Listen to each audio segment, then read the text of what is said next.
Hello दोस्तों, all in one TET channel में आप सभी का स्वागत है। बिहार प्रारंभिक शिक्षक बहाली प्रक्रिया जुड़ी हुई काफ़ी महत्वपूर्ण अपडेट आप सभी तमाम अभ्यर्थियों के लिए निकल कर आ रही है। कल पटना हाई कोर्ट में प्राथमिकता मैटर पर सुनवाई हुई और सुनवाई के बाद फैसला को जो है सुरक्षित रख लिया गया है। आप सभी अभ्यर्थियों को फुल अपडेट इसके बारे में दी जाएगी, तो दोस्तों आप पूरे वीडियो को अंत तक आप देखते रहिए। अभ्यर्थियों की अंतिम फैसला यानी कि सुनवाई जो है 9 नवंबर को होगी। वहीं पे आवेदकों की संख्या के बारे में पूरी जानकारी देने का आदेश दिया गया है हाई कोर्ट के द्वारा। जी हाँ दोस्तों, राज्य के प्राइमरी स्कूलों में शिक्षक बहाली मामले में पटना हाई कोर्ट ने अपना आदेश सुरक्षित रख लिया है। साथ ही सभी पक्षों को अपना अपना लिखित पक्ष 19 अक्टूबर तक कोर्ट को देने का आदेश दिया है। कोर्ट ने कहा है कि नवंबर माह के प्रथम सप्ताह में फैसला होगा। कोर्ट ने सरकार और शिक्षकों के कुल पद सहित डीएलएड उम्मीदवार एवं बीएड उम्मीदवारों के प्राप्त आवेदनों की संख्या तथा कुल आवेदनों की संख्या के बारे में पूरी जानकारी देने का भी आदेश दिया है। न्यायमूर्ति डॉक्टर अनिल कुमार उपाध्याय की पीठ ने मामले पर सुनवाई की।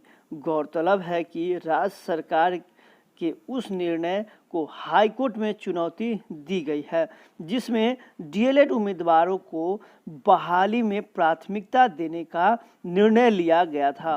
साथ ही यह भी कहा गया था कि डीएलएड उम्मीदवारों से बचे पद रिक्त रहने पर बीएड उम्मीदवारों को बहाली में शामिल किया जाएगा।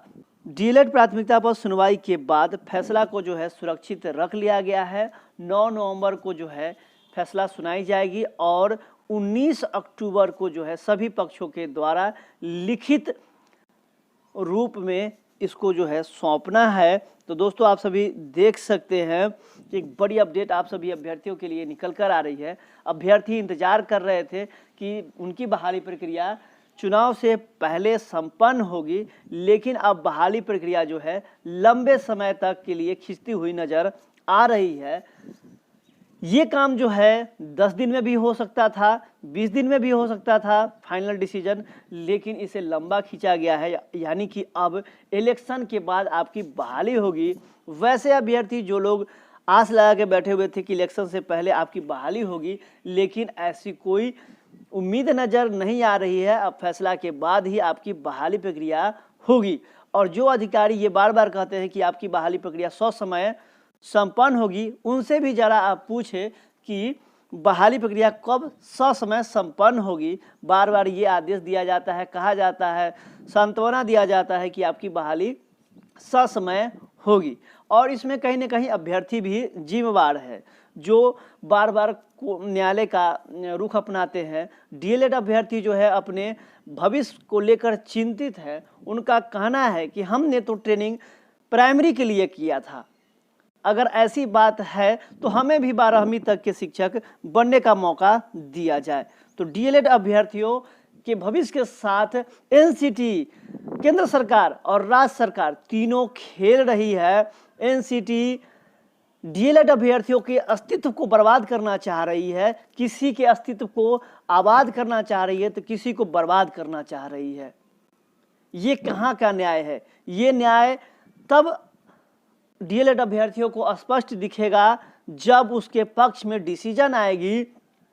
वो डिसीजन 9 नवंबर 2020 को ही पता चलेगा कि सरकार, केंद्र सरकार, राज्य सरकार और एनसीटी बच्चों के भविष्य के बारे में कितना सोचती है। अगर डीएलएड अभ्यर्थियों के पक्ष में डिसीजन नहीं आती है तो भारत के तमाम डीएलएड कॉलेज को जो है बंद करना होगा। डीएलएड अभ्यर्थियों को भी 12वीं तक के कक्षाओं में शिक्षक बनने के लिए मौका देना पड़ेगा।